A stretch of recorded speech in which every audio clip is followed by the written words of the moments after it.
नमस्कार व्यूअर्स, मेरा नाम Rajesh Kumar Meena, textile electronics engineer, Rajesh college, government polytechnic college Dausa. Viewers, आज हम इलेक्ट्रॉनिक्स इंजीनियरिंग फाइनल ईयर का यल 305 पावर एंड इंडस्ट्रियल इलेक्ट्रॉनिक्स में जो चैप्टर है चॉपर्स, उसके बारे में जानेंगे थोड़ा सा। बेसिकली चॉपर्स से जानने से पहले हमें ये जानना चाहिए कि हमें हमारे पास दो तरह की पावर सप्लाई होती है, एसी पावर सप्लाई और डीसी पावर सप्लाई। तो जो एसी पावर सप्लाई होती है उसे तो हम जनरेट करते हैं और इजीली ट्रांसपोर्ट कर लेते हैं, लेकिन उसको स्टोर करना मुश्किल होता है। और जो डीसी पावर सप्लाई होती है उसे हम बेसिकली स्टोर करके और यूज़ करते हैं। तो जो इंडस्ट्रीज होती है, मेगा इंडस्ट्रीज की बात कर लें, छोटी इंडस्ट्रीज की बात कर लें, किसी भी तरह की इंडस्ट्रीज की हम बात कर लें, तो वहाँ जो ड्राइव्स यूज़ होती हैं, इलेक्ट्रिकल ड्राइव्स यूज़ होती हैं, वो बेसिकली डीसी पावर सप्लाई या डीसी वोल्टेज सोर्स पर काम करती हैं। जैसे अगर अपन किसी बात करें कि जो सबवे कार्स होती हैं, ट्रॉली बसेस होती हैं, बैटरी ऑपरेटेड व्हीकल्स होते हैं, बैटरी चार्जिंग होती है, तो ये सारे के सारे बैटरी डीसी सिस्टम पर काम करते हैं। तो इन डीसी इक्विपमेंट्स को वर्क करवाने के लिए हमें डीसी, वेरिएबल डीसी और फिक्स डीसी, दो तरह के डीसी पावर सप्लाई की ज़रूरत होती है। बेसिकली जो चॉपर होता है वो चॉपर एक डीसी टू डीसी कन्वर्टर होता है। पहले इसमें डीसी से इन्वर्टर लगाकर एसी कन्वर्ट किया जाता है और एसी को फिर डीसी में कन्वर्ट किया जाता है। तो जो बेसिकली डीसी होता है वो DC basically DC to DC converter ही होता है चॉपर। तो एक होता है एसी लिंक चॉपर और एक होता है डीसी चॉपर। अब इसका अपने बेसिक ऑपरेशन के ऊपर अगर हम आए तो chopper is a high speed on-off semiconductor switch. It connects source to load and disconnect the load from source at a fast speed. जो चॉपर होता है वो एक high speed on off semiconductor switch होता है जो कि सोर्स से लोड को कनेक्ट करता है और फिर लोड से सोर्स को डिस्कनेक्ट कर देता है फास्ट स्पीड पर। In this manner, a chopped load voltage, as shown in figure 7.2, this one, is obtained from a constant DC supply voltage Vs. तो हमने जो इनपुट Vs दिया है उस Vs से ये चॉप्ड वोल्टेज, आउटपुट वोल्टेज और करंट हमारे पास आउटपुट में मिलेंगे। बेसिकली इस Vs से इनपुट है, डायरेक्ट सब करंट है, डीसी है। तो ये जब तक ऑन ये चलता रहेगा, ऑन हो जाएगा, फिर हमारे पास स्विचिंग होगी इसमें, तो ऑन से ऑफ में इसकी वैल्यू 0 हो जाएगी। देन अगेन ये स्विच फास्ट स्विचिंग होगी तो ऑन हो जाएगा और इस तरह से हमारे पास आउटपुट वोल्टेज अचीव हो जाएगा। तो ये जो बेसिक एलिमेंट्री चॉपर सर्किट है उसके अंदर ये एक वीएस है, वीएस पावर सप्लाई है। पावर सप्लाई यहाँ ऊपर पॉजिटिव और नीचे नेगेटिव है। एक ये स्विचिंग डिवाइस है जिसे हम चॉपर का नाम दे रहे हैं, और एक एफडी यानी फ्री व्हीलिंग डायोड हमने लोड के अक्रॉस लगाया हुआ है, और साथ में एक इंडक्टर लगाया हुआ है। इंडक्टर यहाँ चार्जिंग का काम करेगा। तो basically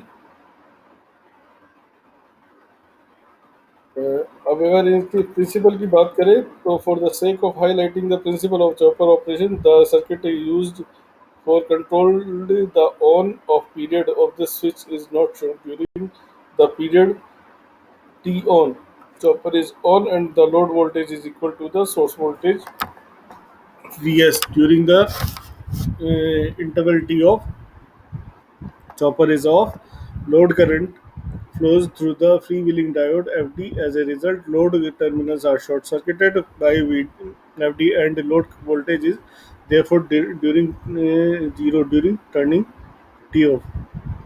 In this manner, a chopped DC voltage is produced at the load terminal. The load current as shown in figure 7.2b is continuous.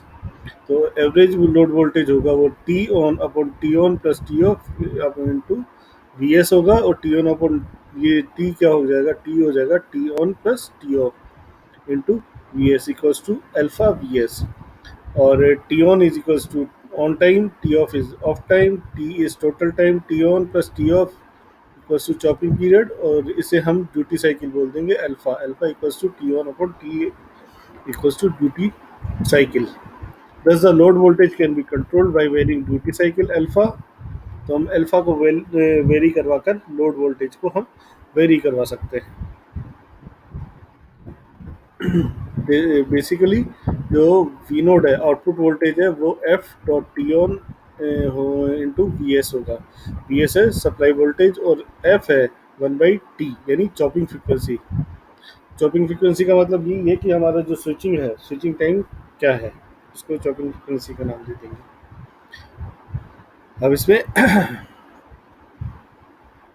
control strategies. It seems by equation 7.1. This is equation 7.2 and this is equation 7.1. V node equals to alpha V S, जो finally जो हमारे पास V node equals to alpha V S जो आई है, T one upon T one plus T off equals to into V S. ये हमारी equation है 7.1, that average value of output voltage V naught can be controlled through alpha by opening and closing the semiconductor switch periodically. The various control switch strategies for varying duty cycle alpha are as follows. हम alpha को किस तरह से control कर सकते हैं? Alpha की value को कंट्रोल करके हम basically T on by T of by T जो कि अल्फा है उसको कंट्रोल करेंगे, और यानी जो ड्यूटी साइकिल और ऑन टाइम है हमारे स्विच का, उसको हम कंट्रोल करेंगे, और उसको उसकी कंट्रोलिंग से हम आउटपुट वोल्टेज को कंट्रोल करेंगे। तो पहली स्ट्रेटेजी क्या है कि constant frequency system. In this scheme the on time T on is varied but chopping frequency F is kept constant. Variation of t on means adjustment of pulse width. As such, this scheme is called a pulse width modulation scheme. This scheme has been referred to as time ratio control (TRC) by some authors. यानी पहली scheme के अंदर हम क्या करेंगे? Constant frequency scheme रखेंगे। इस frequency scheme के अंदर क्या करेंगे कि जो the on time is varied but chopping frequency F is kept constant. यानी जो एफ क्या है, टोटल टाइम है या का इन्वर्स है, F equals to one by T, कि हम यहाँ देख सकते हैं F equals to one by T. और ये जो टी है, ये टी है हमारा T on plus T off. तो T on plus T off का मतलब क्या है कि हम ऑन को तो ये ऑन टाइम है, इसमें जो टी ऑन है उसको तो हम कांस्टेंट रखेंगे, और टी ऑफ को वेरी करवा कर ओवरऑल जो टी है उसको हम वेरी करवाएंगे। ओवरऑल टी को वेरी करवाने से हमारी जो टी ऑफ है, क्योंकि ऑन टाइम तो हमने कांस्टेंट रखा है, हम ऑफ टाइम को हम वेरी करवा के जो ओवरऑल टाइम है टी उसको को इक्वल रखना चाहते हैं, कांस्टेंट रखना चाहते हैं।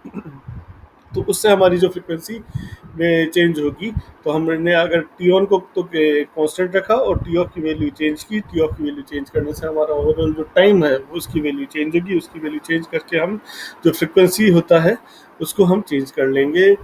चॉपिंग फ्रीक्वेंसी को हम चॉपिंग फ्रीक्वेंसी को हम कांस्टेंट रखते हैं, ऑन टाइम को वेरी करते हैं। इस तरह से हम हमारा जो ऑन टाइम है उसको वेरी करके, ये देखिए हमारा ऑन टाइम है, इस टाइम को हम वेरी करेंगे, और जो टोटल ओवरऑल टाइम है इसको हम कांस्टेंट ही रखेंगे। तो टी ऑन को हम यहाँ से भी कर सकते हैं ऑन, टी ऑन को यहाँ से भी कर लें, टी ऑन को यहाँ तक ही रख लें। तो ऐसा करके हम ओवरऑल टाइम तो कांस्टेंट रखते हैं, लेकिन हम टी ऑन को हम वेरी करवा रहे हैं। तो इसे हम बोलते हैं कांस्टेंट फ्रीक्वेंसी सिस्टम। इसमें क्या होगी, जो पल्स हमारे पास ऑन टाइम में रहेगी उसको हम वेरी करवा रहे हैं। तो इसे हम पल्स विड्थ मॉड्यूलेशन स्कीम की तरह भी कर सकते हैं, और इसे हम कई जगह टाइम रेशो कंट्रोल भी बोला जाता है। अब इससे होगा क्या, देखिए टी ऑन, अगर मान लीजिए T on equals to one by four of T है, तो अल्फा का मान हो गया 0.25, अल्फा की वैल्यू हो गई 0.25, और अल्फा हो गया 25%। अब सेकंड कंडीशन देखिए कि अगर टी ऑन की वैल्यू 3/4 है, 3/4 है तो 3/4 ऑफ टी है, तो यहाँ अल्फा की वैल्यू हो गई 0.75 यानी 75%। तो आई तो हमारे पास जो आउटपुट है, आउटपुट फर्स्ट केस के अंदर तो हो गया 25% ऑफ वी एस, और सेकंड केस के अंदर हो गया 75% ऑफ द वीएस। तो इस तरह से हम ओवरऑल जो आउटपुट वोल्टेज है उसको वेरी करवा सकते हैं हमारे टी ऑन और टी ऑन को वेरी करवा के। और इसकी अल्फा की वैल्यू जीरो से इन्फाइनाइट तक कुछ भी हो सकती है। सेकंड है varying frequency system. Varying frequency system में क्या होगा कि जो चॉपिंग फ्रीक्वेंसी है टी, चॉपिंग पीरियड टी, उसको हम वेरी करवाएंगे आइदर टी ऑन को कैप कांस्टेंट रखकर या टी ऑफ को कांस्टेंट रखकर, या तो टी ऑन को कांस्टेंट रखे या टी ऑफ को कांस्टेंट रखे, दोनों कंडीशन करके देखिए। अब इसके अंदर हमने फर्स्ट वाला है, इसके अंदर टी ऑन को हमने चेंज किया है यहाँ और टी ऑफ को बढ़ा दिया। ओवरऑल टाइम वही है जो सेकंड के अंदर है, यहाँ कंपेयर कर सकते हैं। ओवरऑल टाइम हमने सेम रखा है, लेकिन ऊपर वाले में टी ऑफ ज़्यादा है, नीचे वाले में टी ऑफ की वैल्यू कम है। ऊपर वाले फिगर के अंदर टी वन ज़्यादा है, कम है, और नीचे वाले के अंदर टी ऑफ की वैल्यू कम है, टी ऑन की वैल्यू कम है। तो हम टी ऑन और टी ऑफ की वैल्यूज यहाँ रेस्पेक्टिवली दोनों में देख सकते हैं, लेकिन ओवरऑल जो टाइम है उसको हमने कांस्टेंट रखा है। तो इस तरह से हम हमारे फ्रिक्वेंसी को ओवरऑल फ्रिक्वेंसी को भी वेरी करवाकर या वेरिएबल फ्रिक्वेंसी सिस्टम में यूज़ करके भी हम ये जो आउटपुट वोल्टेज है उसको हम चेंज कर सकते हैं। Frequency modulation scheme has some disadvantages as compared to pulse width modulation. These are uh, the chopping frequency has to be varied over a very wide range for the control of output voltage in frequency modulation. Filter design for such wide frequency variation is therefore quite difficult for the control of alpha frequency variation would be wide. As such, there is a possibility of interference with the signaling and telephone line in frequency modulation scheme. The large off time is frequency modulation scheme may make the load current discontinuous, which is undesirable. तो आज हमने इस chopper topic के अंदर जो basic principle था chopper का वो देखा, और उसके अंदर कंट्रोल स्ट्रेटेजी हमने इसकी देखी। आई होप आपकी भी सब समझ में आई होगी। धन्यवाद।